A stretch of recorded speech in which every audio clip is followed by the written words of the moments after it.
This audiobook has the power to shatter the illusion of your ordinary life and reveal the godlike potential resting in your spine.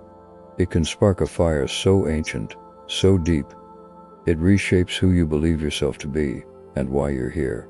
This isn't just information. It's an initiation. Once you finish this audiobook, you won't walk back into your old self again. Before we start, drop where you're listening from and comment, "I'm ready to rise," if you can already feel something stirring inside you. Let's begin. There is a reason you are listening to this now. It is not chance. It is not curiosity. It is a resonance, a deep, cellular recognition of a truth you have always carried but could never name. You have felt it in the silent moments, in the quiet discontent with a world asleep, in the inexplicable longing for a home you cannot place. You are here because you are one of the rare souls for whom the ordinary world is a cage. Your spirit remembers its divine inheritance and will no longer be placated by the trivial pursuits of mankind. You are hearing the call, and this call is the first, faint stirring of the supreme power known as Kundalini. For centuries, this knowledge was guarded, passed in whispers from master to prepared disciple in the hidden recesses of temples and mountains. It was never meant for the masses, for the unprepared mind would shatter under its revelation. The unprepared body would burn in its fire. They spoke of a serpent of light coiled at the base of the spine, a goddess of creation, the untapped potential of the universe itself, waiting. They said its awakening was the purpose of human life, the reason for our sophisticated nervous system. It is the evolutionary leap from human to something more. This is not a spiritual concept. It is a biological and spiritual fact of your design. To you, the listener, I say this directly. Your very attraction to this title is proof that you are ready to begin the preparation. The journey itself is not for the many. It is for the 0.0001%, whose very DNA is coded for this ascent. This book is not a manual. It is a mirror. It will show you who you are and what you must become to withstand the dawn of your own inner sun. The path is laid before you. The first step is a decision to no longer live as a sleeping god. Chapter 1. The Impossible Standard. The Anatomy of a Vessel. What kind of human being can contain the force of a star? This is the question that must burn in your mind before all others. The awakening is not something you do. It is something you are chosen for, and your selection is proven by your ability to build a vessel of unimaginable strength and purity. The common man is a clay pot, fine for holding water. The awakened one is a diamond crucible forged to hold a nuclear fire. The difference is not luck. It is relentless, agonizing, glorious preparation. Consider the body. The ancient texts state clearly that the physical form must be rendered as a perfect conduit. This means the nadis, the 72,000 energy channels, must be clear of all blockages. How is this achieved? It begins with what you consume. Every morsel of food is either a brick in the temple of your body or a piece of rubble, clogging the sacred pathways. A sattvic diet is not a preference. It is the mandatory fuel for this journey. Fresh foods, light foods, foods that leave the mind clear and the body vibrant. Meat, alcohol, and processed foods create a density, a spiritual sludge that the rising energy cannot penetrate. It would turn back upon itself, causing illness and madness. Now, consider the mind. A turbulent mind is a stormy ocean, and the subtle serpent will not rise through such chaos. The practice of stillness is not meditation. It is the forging of your inner atmosphere. You must cultivate a silence so profound that the whisper of the soul can be heard. This requires a discipline that the modern world considers insane. Hours in seated silence, not for relaxation, but for the systematic dismantling of your internal dialogue. The goal is to become so still that you can feel the magnetic currents of the earth and the celestial currents of the cosmos playing through your spine.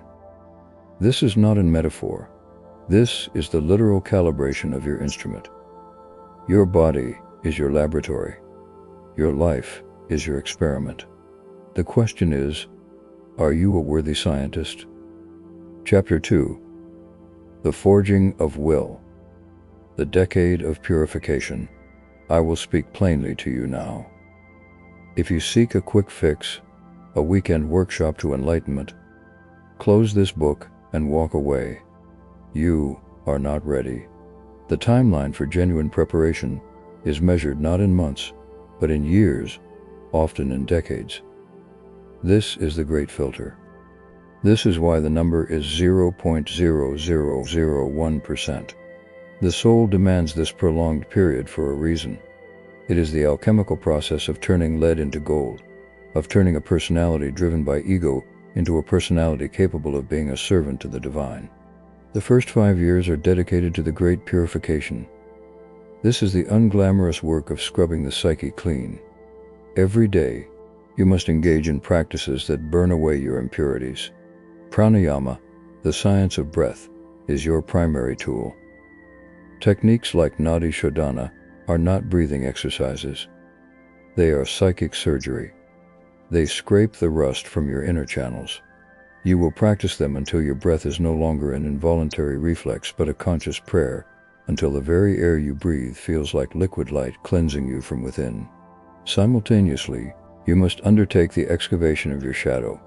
The Kundalini, when it rises, will bring every hidden demon, every repressed trauma, every unhealed wound to the surface with the force of a volcano. If you have not made friends with these aspects of yourself in advance, they will destroy you. This requires a fearlessness that is uncommon. You must sit in the darkness of your own mind and welcome every monster, every shameful memory, with unconditional awareness. You must forgive everything. You must release everything. This process alone can take a lifetime, and most turn back here, unwilling to face the terrifying truth of who they have been.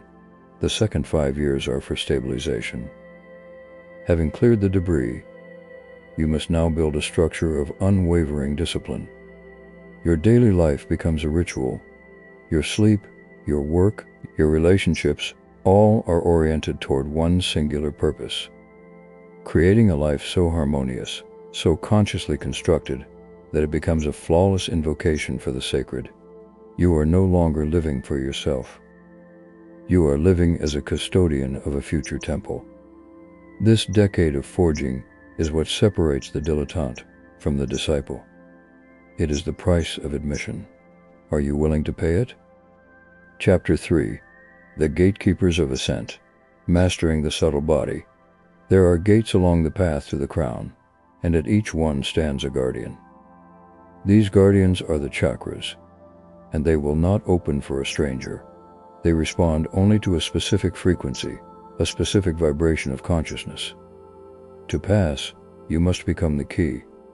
This is an internal, energetic mastery that is the hallmark of the true adept. The first guardian is at the root, the Muladhara. Its frequency is security and stability. The seeker, who is still tossed about by financial fears or familial anxieties, cannot pass. The key here is an unshakable trust in the universe, to provide a trust so profound that it is rooted in the direct experience of your immortality. You must become so grounded in the earth that you are unmovable.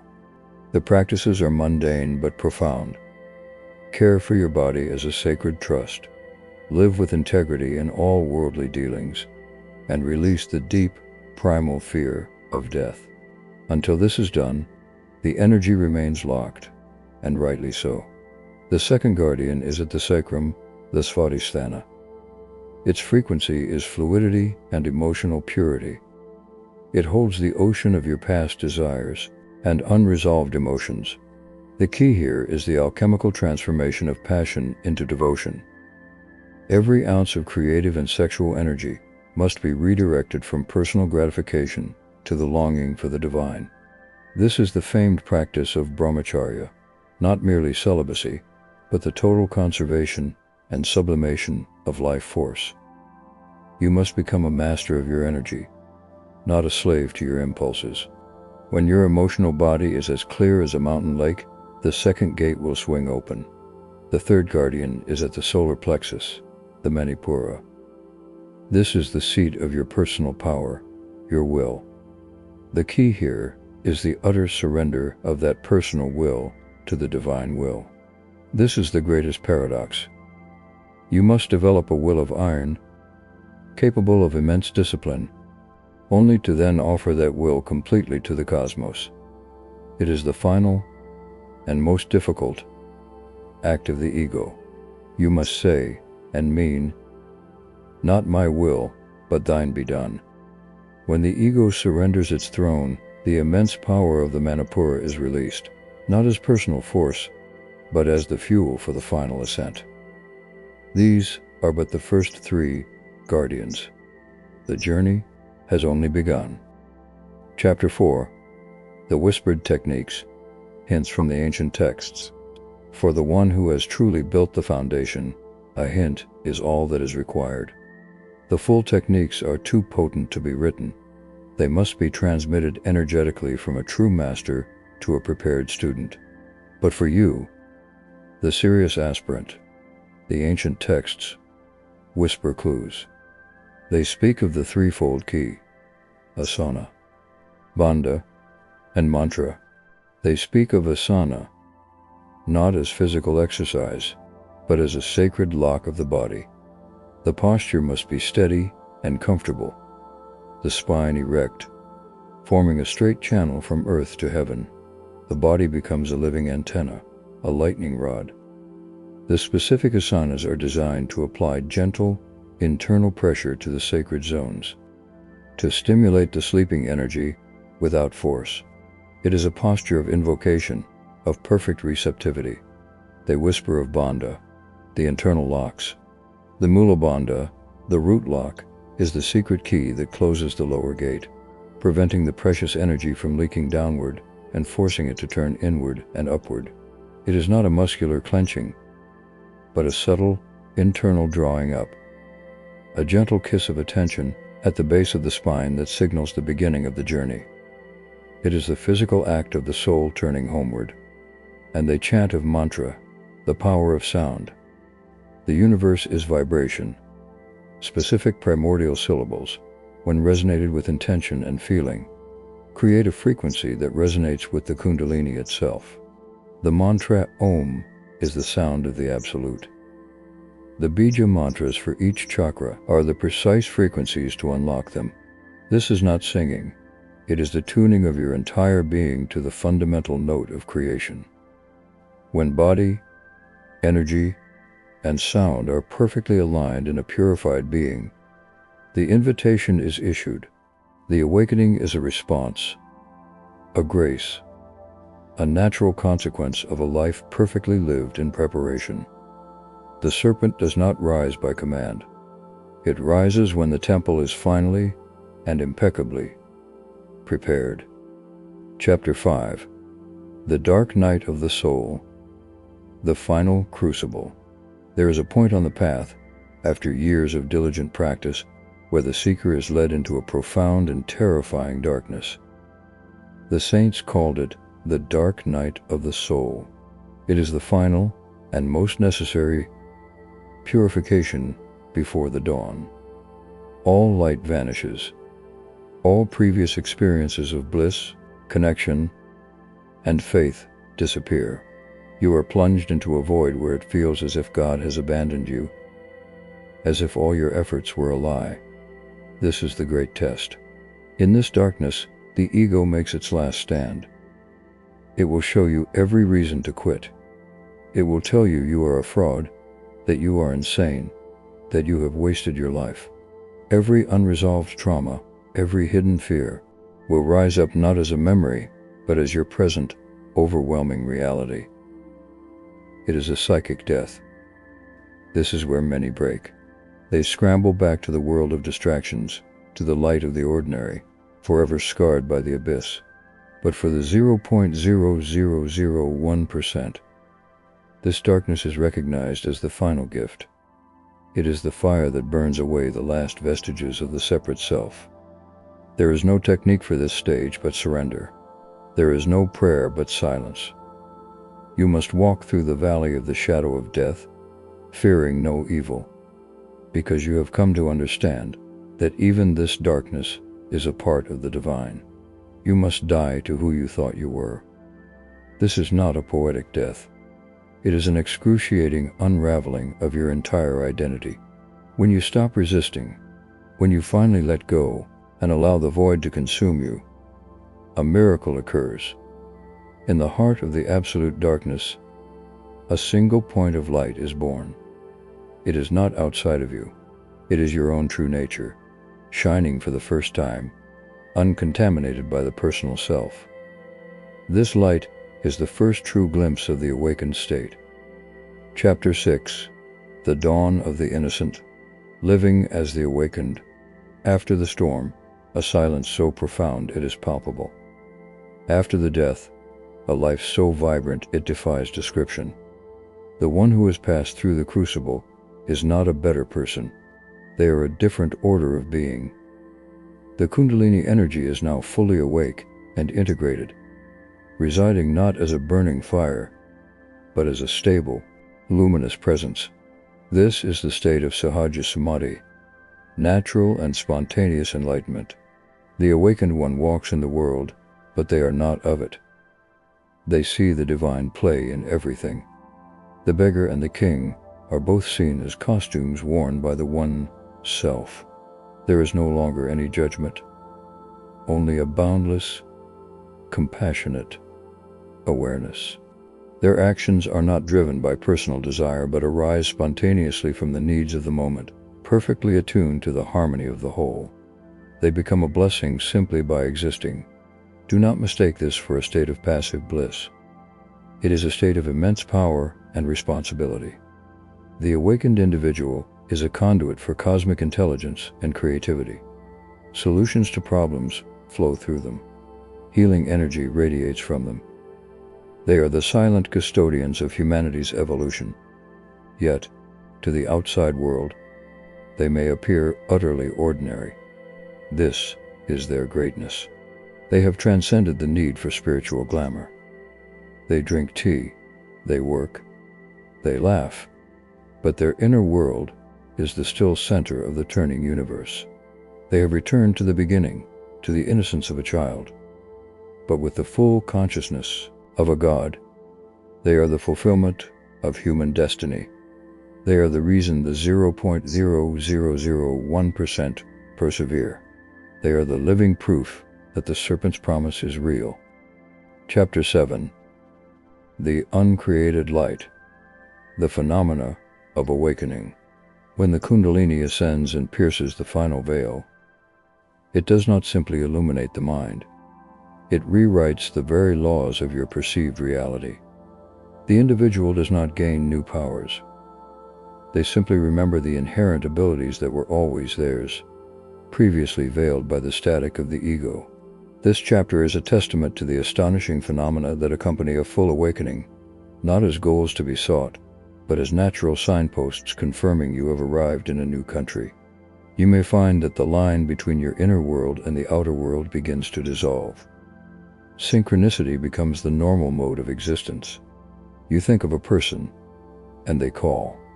You have a need, and the universe provides in a way that is too perfect to be coincidence.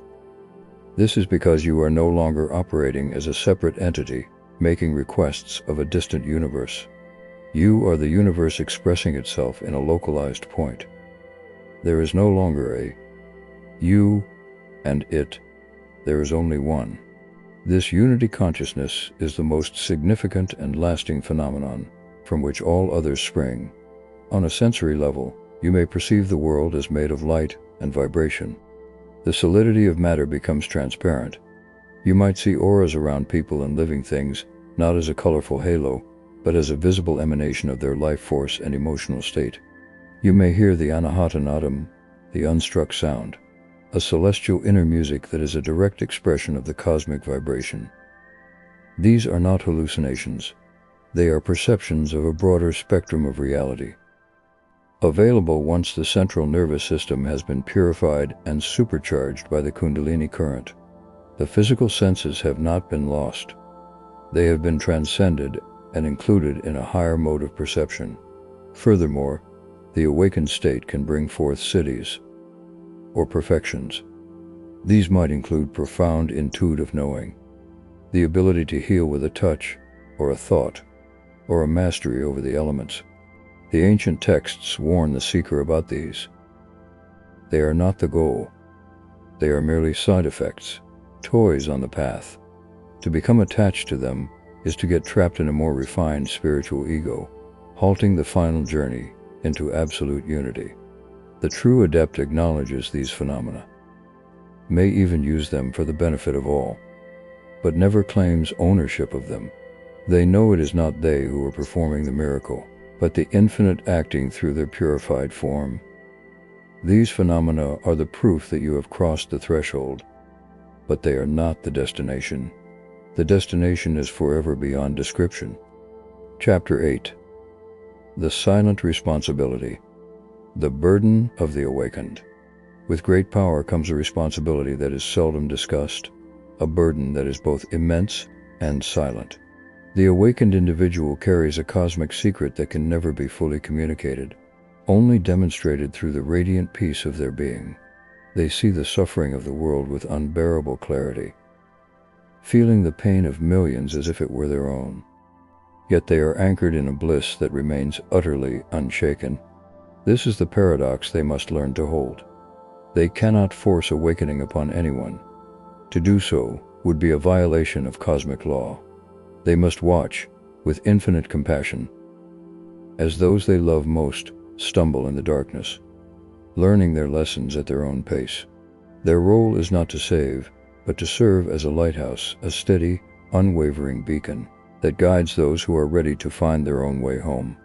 This requires a detachment that can be mistaken for coldness, but is in fact the highest form of love, a love that respects the divine timing in every soul's journey. Their very presence becomes a catalytic force. They will trigger unconscious people without saying a word, because their state of being is a living mirror that reflects the ego's illusions. They may be misunderstood, criticized, or even attacked. They must bear this without defense, without the need to explain or justify themselves. Their life is their statement. This is a lonely path, for they have outgrown the conversations of the world. Their communion is with the infinite, and their fellowship is with the few others across time and space who have also reached this point. Their responsibility is to remain true, to hold the frequency of enlightenment on earth, for in doing so, they raise the consciousness of the entire planet, silently, effortlessly, by the very fact of their existence. Chapter 9. The Eternal River. Kundalini Beyond a Single Lifetime. The awakening of Kundalini is not an event confined to a single body or a single lifetime. It is the culmination of a process that spans millennia of soul evolution. The individual who awakens today is not a beginner who got lucky. They are a veteran of the spiritual path, a soul of ancient lineage who has finally, in this incarnation, gathered all the necessary components for the final ignition. This understanding shatters the illusion of a quick and easy path.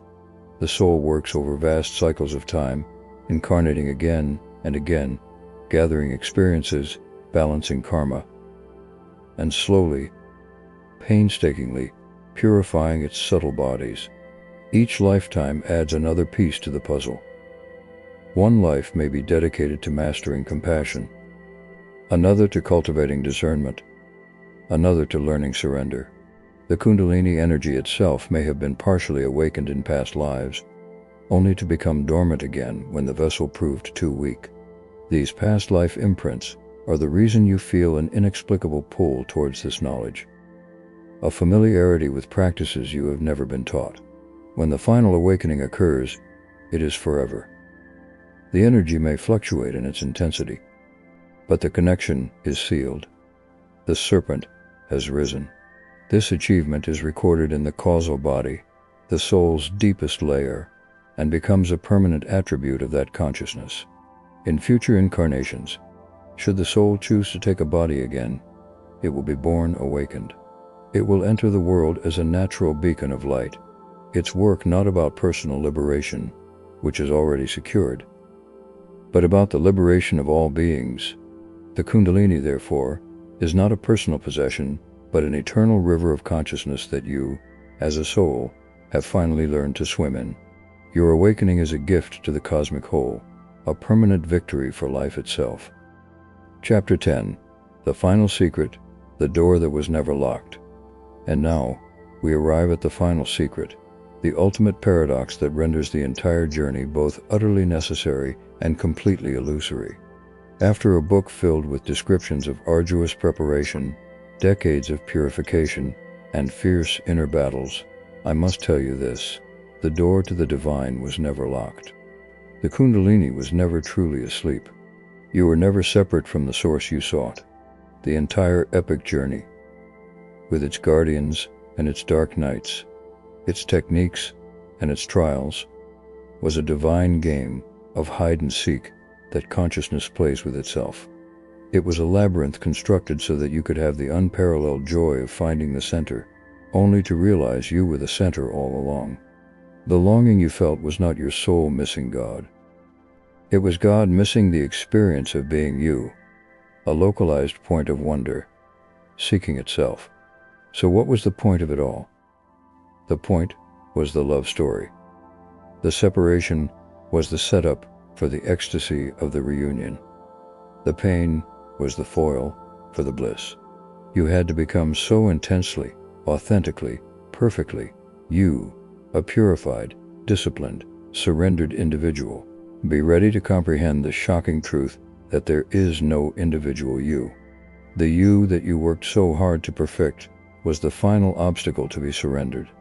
The path of the 0.0001% is the ultimate act of love, the soul's passionate and total commitment to its own beloved, which is its own self. Therefore, do not seek to become enlightened.